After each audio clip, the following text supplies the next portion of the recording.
There's a word in Japanese that doesn't exist in English, Mono-okiba, the place where things wait. In Western homes, almost every room has one. The chair in the bedroom that isn't a chair anymore. The corner of the kitchen counter that became a permanent landing zone. The bathroom shelf where products go to retire. Japanese homes don't have Mono-okiba, not because Japanese people organize more, because they apply one filter that removes the need for waiting places entirely. Today I'm showing you 15 things that live in your waiting places right now, room by room, that Japanese people remove without hesitation. Stay until item 8, because item 8 is the one nobody talks about, and it's responsible for more clutter than everything else on this list combined. 15. The backup that became permanent, yobi no jukyu. Let's start in the living room with the item category that exists in almost every Western home and in almost no Japanese ones. Yobi no jukyu, the backup that got promoted. It starts as a spare, a second remote control when you had 2 televisions, a backup charger when you traveled more, an extra throw pillow when you hosted guests regularly, an additional lamp when you lived somewhere darker. The backup made sense when it arrived, but the circumstance that created the need for it has changed. You no longer have 2 televisions. You no longer travel as much. The guests come less often. The lamp is in a room that doesn't need it. In the West, backups stay because discarding something that still works feels wasteful. We file them mentally under useful and physically under wherever there's space. Japanese home philosophy distinguishes sharply between currently serving and once served. An object that was legitimately useful in a previous version of your life is not currently useful. It is a relic of a past circumstance occupying present space. The hack: walk through your living room and identify every item that is there because it was needed, not because it is needed. The backup remote, the spare cable, the extra cushion that lives on the floor because there's no room for it on the sofa. These objects don't have a current function. They have a former one, and a former function doesn't justify current residence. Release one today. Notice that nothing in your life becomes harder when it's gone, because backups you never reach for weren't protecting you from anything. They were just taking up space while convincing you they were. 14. The display that became invisible. Mienu Kazari. Still in the living room, and this one will make you look up from this video and scan your shelves. Mienu Kazari, a decoration that became invisible. There is a specific timeline to how decorative objects die in Western homes. They arrive with intention, a gift, a souvenir, a deliberate purchase. For a few weeks, you notice them. They contribute something to the room. Then familiarity happens. Your eye adjusts. The object becomes part of the visual background. You stop seeing it. And here's what Japanese psychology identifies about that moment. An object you can no longer see is not decorating your space. It is occupying it. The visual weight remains. The corner looks filled. The shelf looks busy. But the pleasure that justified the object has completely disappeared. Mienu Kazari is clutter in the most precise sense of the word. It's not something you love that you're holding on to. It's something you once loved that you've stopped registering. The hack: this week, walk through your living room and point at each decorative object. Not look at. Point at, as if you're showing it to someone who has never seen your home. This deliberate act breaks familiarity and forces the eye to actually see. If pointing at the object produces nothing, no memory, no particular feeling, no genuine aesthetic pleasure, it has become invisible, and invisible decoration is just visual noise you're cleaning around. Japanese homes curate with tene, careful deliberateness. Each displayed object earned its visibility. Nothing stays past the moment it stops being seen. Does the object you're looking at right now pass that test? Or has it simply been there long enough that you've stopped asking? 13. The reference book. Nobody references. Tsuka Wara nu hon. Moving into the home office or study. And this is the item your bookshelves are waiting for you to face. Tsuka warenu hon, the book nobody opens. I want to be precise here, because this category gets emotional, and it deserves accuracy. The books on your shelf divide into 3 types: the ones you genuinely love and return to, the ones you haven't read yet, but will, and a third category that most people don't name honestly, the books that are there to be seen, not read. Seen. The impressive title on the spine, the author you're supposed to have read, the subject that signals something about your identity or aspirations, the book you started and stopped but can't let go of because abandoning it would mean admitting something. Japanese reading culture has a term for the specific anxiety of unread books, tsundoku, the act of accumulating books and letting them pile up unread. And unlike in Western culture where tsundoku is romanticized, Japanese home philosophy treats it as a form of deception. The books suggest a relationship with knowledge that isn't actually happening. The hack is not to discard books you love or plan to read. The hack is honesty about the third category. Pick up each book you haven't opened in a year. Ask one question. If I didn't already own this, would I buy it today? Not would I like to have read it? Would I buy it right now? If the answer is no, if the only reason it stays is that it's already there, it is Tsuka warenu hon, a book whose job is to occupy a shelf rather than to be read. Pass it on. Let it reach someone who will actually open it.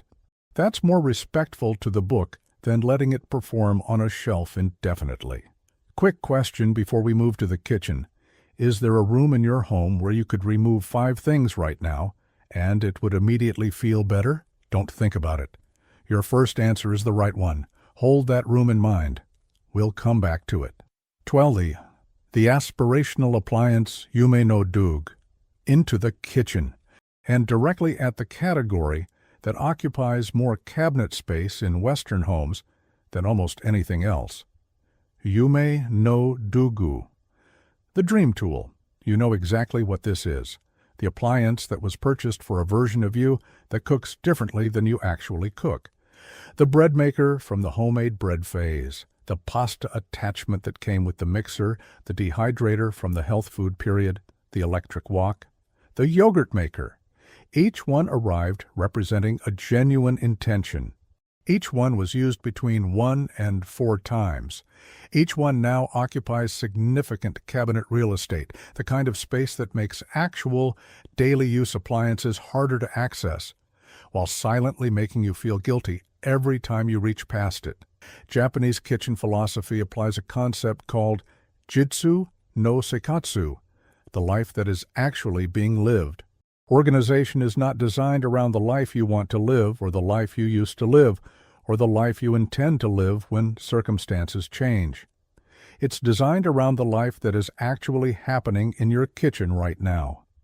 Ask the question directly. What did I cook this week? What tools did I use?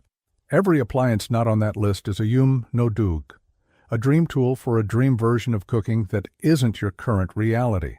The hack: if it hasn't been used in 90 days, it leaves the kitchen. Not the cabinet, the house.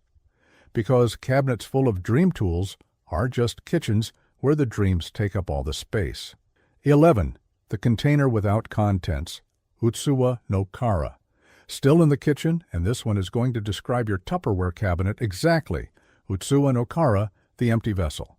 Open the cabinet where you keep food storage containers. What you'll find in almost every Western kitchen: a chaos of containers and lids that don't belong to each other. The collection grew gradually. Containers from takeout kept because they seemed useful. Sets where pieces have disappeared over years. Containers from previous homes or previous relationships that migrated here and never left. The situation is universally understood and almost universally accepted as normal. It is not normal.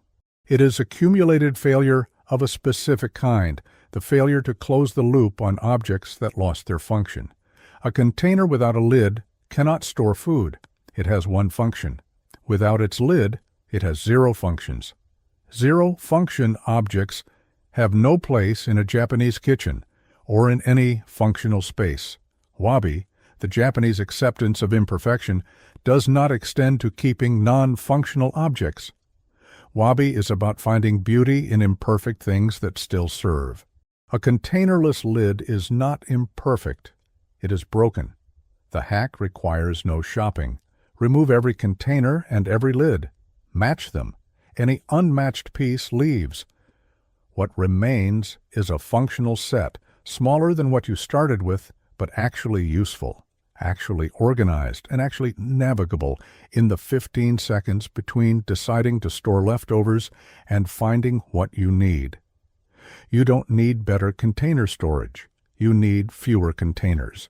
Shuru 10. The Pantry Ghost. Shokuryo no Yurei. One more in the kitchen, and this one is specifically about what's in the back of your pantry right now.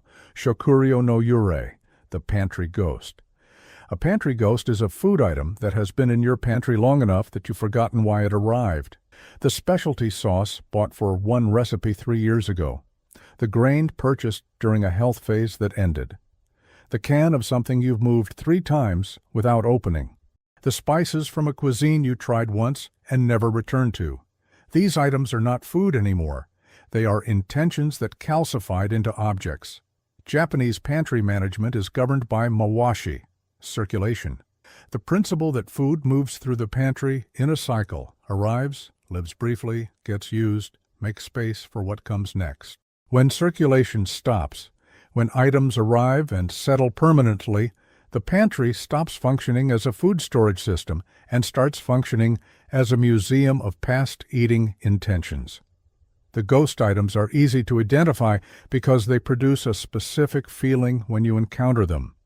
A mild guilt at not having used them, combined with a vague commitment to use them eventually, combined with the knowledge that eventually may never arrive. That combination of guilt, obligation, and avoidance is not a relationship you should be having with food. The hack: pull everything from the back of your pantry this week. For each item you can't remember buying or haven't used in 6 months, ask, if this wasn't already mine, would I buy it today? The ghosts don't survive that question. Let them go. We're halfway through. I want to ask you something before we move to the bedroom. Of the items we've covered so far, the backup, the invisible decoration, the unread books, the dream appliance, the containers, the pantry ghosts, which one is sitting in your home right now, exactly as described? Leave it in the comments. And while you're typing, keep watching, because the bedroom items are the ones most people find hardest. 9. The comfort object that stopped comforting. Nagori no mono. Into the bedroom. And this item is going to require a specific kind of honesty. Nagori no mono, the lingering object. There is a category of objects in most bedrooms that exists for purely emotional reasons, not because the objects serve any current function, but because releasing them feels like releasing a connection to something that mattered. The piece of furniture from a previous home that doesn't fit this room, but came from a period of your life you're not ready to leave. The item given by someone who is no longer part of your daily life. The object that represents a version of yourself, younger, different, now past, that you hold onto as evidence that version existed. Japanese philosophy doesn't dismiss the emotional significance of these objects. Mono no aware. The bittersweet awareness of impermanence acknowledges that objects carry the traces of the lives they were part of. But Mono no aware doesn't conclude that objects should be kept indefinitely because they once mattered. It concludes that their mattering was real, that their time of active service is complete, and that releasing them is not a betrayal of what they meant. It is an honest acknowledgement of what has changed. The object is not the connection. The connection lives in you regardless of whether the object occupies your bedroom floor. The hack is not to force release. It's to ask more honestly, am I keeping this because it still actively gives me something, or because releasing it requires acknowledging a change I haven't fully accepted? If the answer is the second one, the object isn't comforting you. It's anchoring you to a past you're supposed to have moved through. 8. The sleep thief. Suimin no Dorobo. This is the item I mentioned in the hook, the one that's responsible for more clutter than everything else combined. And it's not a physical object. Suimin no Dorobo, the sleep thief. In Japanese bedroom culture, there is a principle called nemuri no ma, the sleeping space. The bedroom has one primary function, sleep and the transitions around it. Everything in the bedroom is evaluated against that function. If it supports sleep, it belongs. If it doesn't, it belongs somewhere else. What this removes from Japanese bedrooms is not primarily objects, it's categories. The work materials on the desk in the corner. The exercise equipment that got relocated here when nowhere else had space. The television. The phone charging on the nightstand within arm's reach. The unread mail on the dresser. The laundry in various states of sorted but not put away. None of these are sleep objects. They are intrusion objects, items from other areas of life that colonized the bedroom because bedrooms tend to be private, and private spaces absorb overflow. Research on sleep quality consistently links bedroom disorder with elevated cortisol and reduced sleep depth. Japanese bedroom culture understood this without the research. A bedroom full of other people's business is a bedroom that cannot fully rest. The hack? Walk through your bedroom and identify every object that is not directly related to sleep, getting dressed, or the intimate rituals around those two things. Each one has colonized your sleep space from somewhere else. They don't need to be discarded. They need to leave the room. The desk goes to the office. The exercise equipment goes to wherever exercise happens. The phone charges in another room. The mail goes to where mail is processed. Your bedroom becomes, finally, a room where sleep is possible, rather than merely where sleep is attempted. 7. The medicine that expired. Kusuri no nokori. Into the bathroom. And this one has a safety dimension beyond the organization one. Kusuri no nokori. The medicine remainder. Open your medicine cabinet. What you'll find in most Western homes, a collection of medications, supplements, and treatments from a timeline of past health events. The antibiotics that weren't finished. The prescription from 2 years ago for a condition that resolved. The supplements from a health phase. The medications for symptoms you no longer have. The over-the-counter treatments for illnesses that passed. These are not current health tools. They are medical history stored in a cabinet you use every day. Japanese home culture applies Iame no Karata, the body of now, to health management. Your medicine cabinet should reflect your current health needs, not the accumulated evidence of past ones. Expired medications don't just stop working. Some actively degrade into forms that are harmful. Keeping them isn't cautious. It's a risk disguised as preparation. The hack is methodical. Remove everything from your medicine cabinet. Check expiration dates without exception. Expired medications don't go in the trash or down the drain. Most pharmacies accept them for safe disposal. Past condition prescriptions go the same way. Supplements you haven't taken in 6 months go. What remains is your actual current health cabinet, probably a fraction of what you started with, organized, current, and usable. The space that opens isn't just physical. It's the specific relief of a cabinet that reflects who you are now, not who you were when you were sick 2 winters ago. I want to give you a rule before item 6. It's called Ichido Dake no Shori, one-time processing.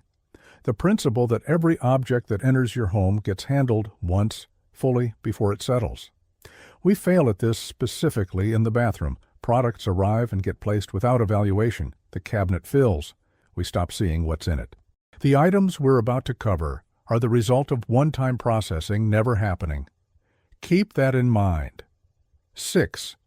The product graveyard, Kashuhin no Hakaba. Kashuhin no Hakaba. The beauty product graveyard. Every bathroom in the Western world has one. The collection of skincare, hair care, and personal care products that arrived with promise and settled into permanent residence without fulfilling it. The moisturizer that felt wrong on your skin but was expensive. The shampoo that didn't work for your hair but still has product in it. The treatment bought after a specific concern that resolved. The products from a gift set, where you use one item and the others sit unused beside it. The sample-sized products from hotels, accumulated into a bag that hasn't been opened since the year they arrived. Japanese bathroom culture practices sukunai mono de yutaka ni, abundance through having less. The principle that a bathroom with 12 products you love and use is more abundant than a bathroom with 60 products you navigate around to reach the 12. The graveyard products don't just occupy space, they create the specific friction of a bathroom that takes longer than it should to use, because every routine involves working past things that aren't part of the routine. The hack, the 6-month rule. A product you haven't used in 6 months is not your product anymore. It's a guest that overstayed. Products with remaining contents that you genuinely won't use can be offered to someone who might. Unopened products can be donated. Opened products that have passed their prime go. What remains is a bathroom that reflects your actual routine, faster, clearer, genuinely yours. 5. The storage room that became a room-sized drawer. Monoiba no mondai. Moving to whatever your storage space is, closet, basement, garage, spare room, and naming the specific problem these spaces develop. Monoiba no mondai, the storage room problem. In Japanese homes, storage space is designed with kakushi no chitsujo, hidden order. The principle that stored items are organized to the same standard as visible items. Nothing goes into storage without a designated location, a clear label, and a defined reason for being there. In Western homes, storage spaces operate on a different principle. If it has a lid, it counts as organized. The result is rooms full of boxes whose contents are unknown, bins stacked in configurations that require unpacking half the storage to reach anything, and a general sense that the storage room contains important things that cannot actually be accessed. The storage room became a room-sized junk drawer, and like the junk drawer, its primary function is to absorb decisions that weren't made, the broken item that might get fixed, the furniture that doesn't fit the current home but might fit a future one, the hobby materials for the activity that paused, the children's belongings from phases they've grown through, the boxes from the last move that were never unpacked because everything in them got replaced. The hack is not to organize the storage room, it's to audit it, remove everything, create 3 categories. Active use, genuine archive. Deferred decision. Active use goes back organized. Genuine archive, truly irreplaceable items, seasonal necessities, goes back labeled with contents and date. Deferred decisions, the things you moved to avoid deciding, get decided now. A storage room full of deferred decisions isn't storage. It's a physical to-do list you never look at. 4. The digital physical.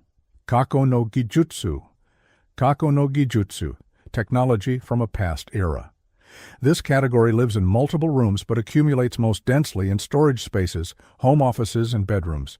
Cables for devices you no longer own, chargers for phones from 3 upgrades ago, hard drives from computers that were replaced, speakers that connected to systems that no longer exist, headphones with broken drivers kept as backups for headphones that also broke.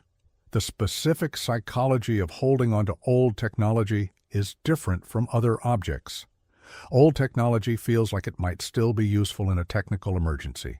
It feels like it retains value even when broken.